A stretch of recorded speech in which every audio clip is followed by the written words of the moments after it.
मुमताज अहमद खान के चुनावी सभा में आपके बीच अपनी बात रखने आया हूं, तो मैं अपनी बात को शुरू करने से पहले सभी धर्मों में जन्मे सभी संत और महान पुरुषों को नमन करता हूं। ये नीलांबर पीताम्बर जी की धरती है, ये राजा मेदिनी राय जी की धरती है, ये बिरसा मुंडा जी की, सिद्धू कान्हू जी की, चांद भैरव जी की, कार्तिक उरांव जी की धरती है। और मुझसे पहले आप अपने लोकप्रिय प्रत्याशी को सुन रहे थे, मैं भी उनको सुन रहा था कि वो जब अपनी बात रख रहे थे तो पूरे 65 पंचायतों की बात रख रहे थे। और मैं जब इस मंच पर आया था तो मैंने जब आपका जन समूह देखा तो मेरा विश्वास ये पक्का हो गया कि इस बार आप भाई मुमताज को बहुमत से जिताकर रांची भेजने का काम करोगे, ऐसा मेरा विश्वास है। सम्मानित साथियों, अपनी बात को आगे बढ़ाते हुए मैं राष्ट्रपिता ज्योतिबा फूले, छत्रपति साहू जी महाराज, डॉक्टर बाबा साहब अम्बेडकर, बाबू जगदेव प्रसाद कुशवाहा, जननायक कपूरी ठाकुर, मान्यवर दीना भाना वाल्मीकि और मान्यवर काशीराम साहब अपने गुरु को भी नमन करता हूं। सम्मानित साथियों, आज जो जन सैलाब आपने यहाँ इस पार्टी में उतारा है, ये इस बात का ऐलान है कि आपने अपना नेता चुन लिया है जिसके नेतृत्व में आप अपनी आने वाली लड़ाई को लड़ना चाहते हैं। मैं तो दिल्ली से चल के यहाँ आया हूँ और आप नहीं जानते कि बहुत कठिनाइयों का सामना करना पड़ा है। हेलीकॉप्टर की परमिशन जो आपके मेहनत के पैसे से आपने हेलीकॉप्टर कराया था, वो हेलीकॉप्टर की परमिशन कैंसिल कर दी। सब लोगों ने, सरकार ने, विपक्ष ने, सब लोगों ने तय किया कि चंद्रशेखर आजाद यहाँ नहीं आने चाहिए और उसके लिए उन्होंने पूरे हथकंडे अपनाए। कहीं मेरी गाड़ी को रोक के चेक करवाते हैं, कहीं कुछ और, लेकिन कहते हैं कि तमन्ना अगर सच्ची हो तो रास्ते हजार होते हैं और तमन्ना अगर झूठी हो तो बहाने हजार होते हैं। मैंने एक लाइन में कहा कि आज अगर कुछ भी हो जाए तो भी मैं पार्टी में इकट्ठे हुए अपने लोगों को संबोधित करने के लिए जरूर जाऊंगा, हर कीमत पे जाऊंगा, उनके विश्वास को मजबूत करने के लिए वहां पहुंचूंगा। आप मेरी इस बात पे गौर करो।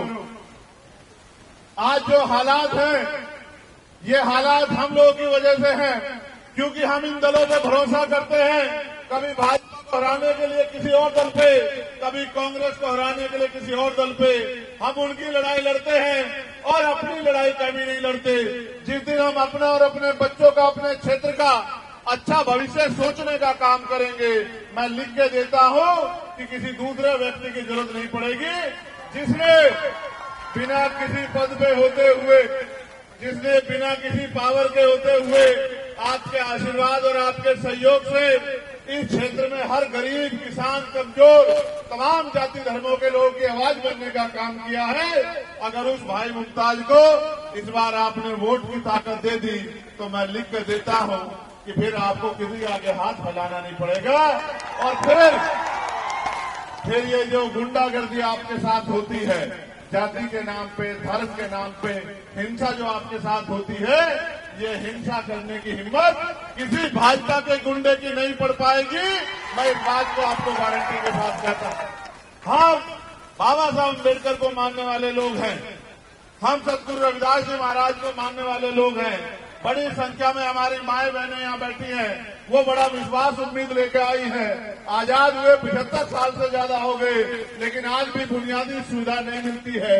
मैं पहले भी एक बार आया था कि यही बराबर में बाबा साहब अम्बेडकर की स्टैचू की स्थापना आप लोगों ने की थी और मुझसे ये कहा गया था कि भाई आपको उसका फीता काट के जो है, वो जो मूर्ति लगाई है, उसकी जो है उसकी घोषणा आपको करनी है। जब मैं गांव में गया गांव के हालात देखे, लोगों के टूटे मकान देखे, गरीबों के फटे हुए कपड़े देखे, उनके बच्चों के बुरे हाल देखे, उसी दिन मैंने मन में तय कर लिया था और मैंने अपने साथियों को भी कहा, मैं धन्यवाद दूंगा भीम आर्मी आजाद समाज पार्टी के एक नेता कार्यकर्ताओं का, जिन्होंने मैंने उस दिन एक ही बात मांगी कि अगर कुछ करना चाहते हो तो संविधान ने हमें अधिकार तो बहुत दिए हैं, लिखित में अधिकार तो बहुत है, लेकिन जब तक राजनीतिक ताकत नहीं होगी, उन अधिकारों को दिलाने वाले हाथ नहीं होंगे, तो वो अधिकार आपके घरों तक नहीं पहुंचेंगे। उसका एक ही रास्ता है कि आज से गांव में निकल जाओ, बूथ कमेटी बनाओ, सेक्टर कमेटी बनाओ, पंचायत कमेटी बनाओ और एक एक आदमी को जोड़ के भाईचारा बना के जब समय आएगा 2024 का, तो अपनी वोट की ताकत से जो है इस ताकत को बनाने का काम करना। क्योंकि आप ये महसूस करके देखो, संविधान तो ये कहता है कि हर व्यक्ति को रोटी, कपड़ा, मकान और पीने के लिए पानी की व्यवस्था सरकार कराएगी, लेकिन सरकार कहाँ कराती है? सरकार तो सिर्फ गरीबों का मजाक उड़ाती है, गरीबों का तमाशा देखती है, सरकार तो गरीबों पर जुल्म करती है। पढ़े लिखे बच्चे बेरोजगार घूम रहे हैं, महंगाई ने गरीबों की कमर तोड़ दी है और मुझे कहने में कोई गुरेज नहीं है, किसी झारखंड का मेरा परिवार अपने बच्चों को पालने के लिए दूसरे प्रदेशों में रोजगार करने के लिए जाता है। जब वो रोजगार करने के लिए जाता है तो छोटी छोटी जगहों पर रह के अपना पेट पालने का काम करता है। मेरे आज भी याद है कोरोना काल, किस तरह से वहां से मजदूर पलायन करके आया।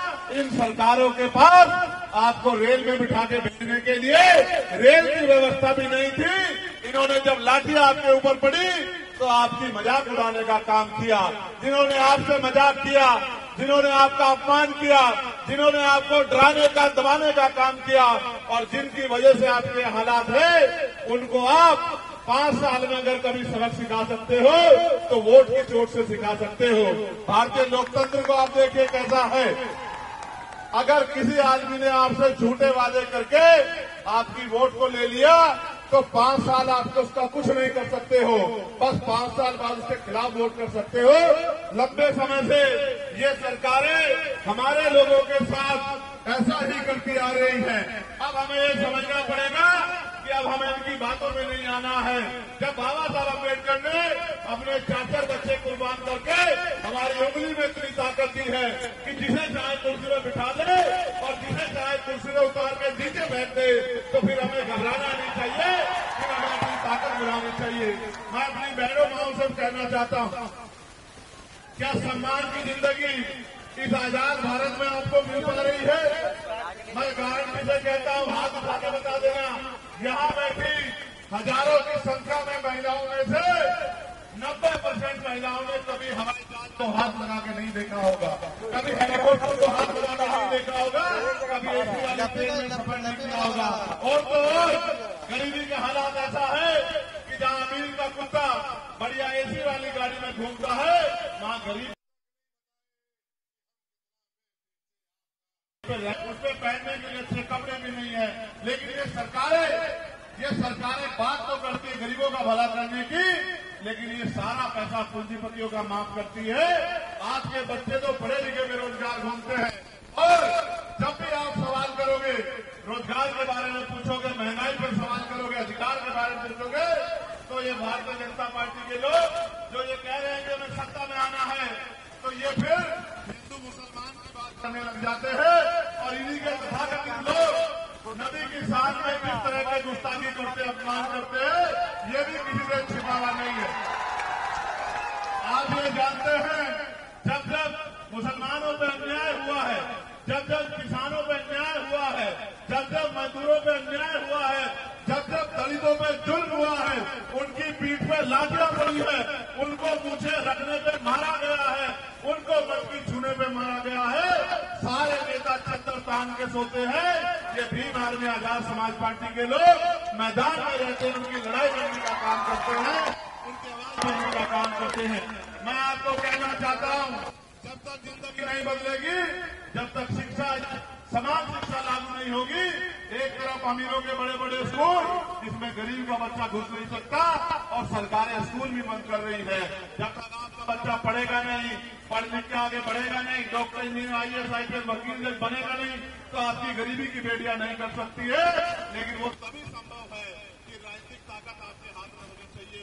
कौन है आपके असेंबली में आपके लिए बोलने वाला?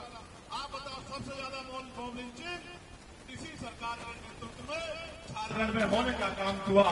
सरकार ने वादा किया था कि मॉब लिंचिंग का कानून बनाया, मॉब लिंचिंग की हुई, उनको कोई मुआवजा नहीं मिला। और फिर मैं कह रहा हूं, दलितों का तो इतना बुरा हाल है कि दलितों की जान से सस्ती दाल है आज झारखंड में भी और देश में भी। दाल की कीमत हो सकती है लेकिन गरीब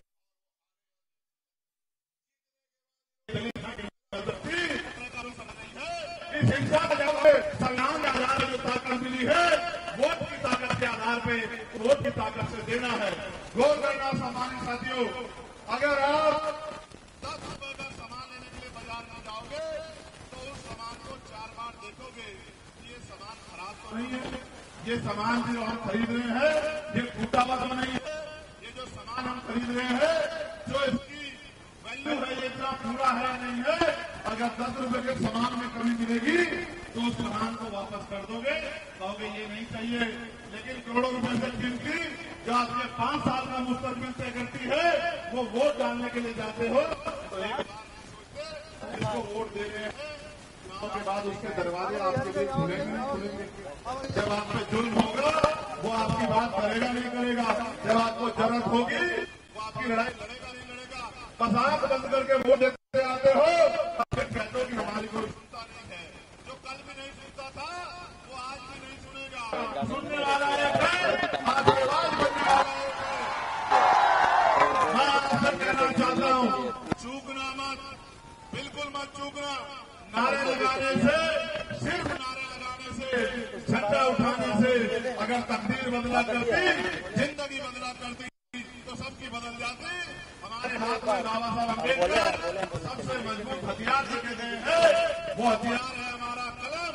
हमें कलम की ताकत से इतना मजबूत खुद को बनाना है कि हमें 13 तारीख को आपके यहाँ वोट पड़ेगी, एक एक वोट को केसरी का बटन दबाकर भाई के हाथों को मजबूत करना, भाई मुमताज के हाथों में इतनी शक्ति देनी है कि जब इस थाने कचहरियों में आपकी सुनवाई ना हो, जब ये सरकारी दफ्तर आपके लोग सुनवाई न करें, तो ये मेरा भाई मुमताज सीना तान के आपकी लड़ाई लड़ने का काम करे और अधिकारियों से आपके काम को कराने का काम करे। आपके क्षेत्रों में अच्छे स्कूल खुलवाने का काम करे, आपके क्षेत्रों में अच्छे हॉस्पिटल खुलवाने का काम करे, आपके क्षेत्रों में रोजगार के साधन लाने का काम करे, कुटीर उद्योग लगवा के गांव में महिलाओं को रोजगार देने का काम करे। मैं तो देश भर में घूमता हूँ, आज के हालात में रोता हूँ, लेकिन मौका आ गया है कि ये गुलामी की बेड़ियां काट के इज्जत सम्मान की जिंदगी प्राप्त करने के लिए अपनी वोट का सही प्रयोग करे और 13 तारीख को इतने जोर से बटन दबाना कि करंट यहाँ रांची वालों को भी लगे और दिल्ली में बैठे लोगों को भी लगे। सम्मानित साथियों, मैं तो थोड़ा सा समय से मजबूर हूँ, लेकिन आप जानते हैं मेरे मन में जो प्यार आपके प्रति है, क्योंकि मैं गरीब परिवार से आता हूँ, वो प्यार मुझसे छुपा हुआ नहीं है। मैंने 16 महीने मैंने NRC में मैं अकेला आदमी था जिसने 29 दिन तक जेल काटी, जिसके पैरों के नखून खींच दिए गए, जिसके दांत तोड़ दिए गए, जिसकी रीढ़ की हड्डी में चोट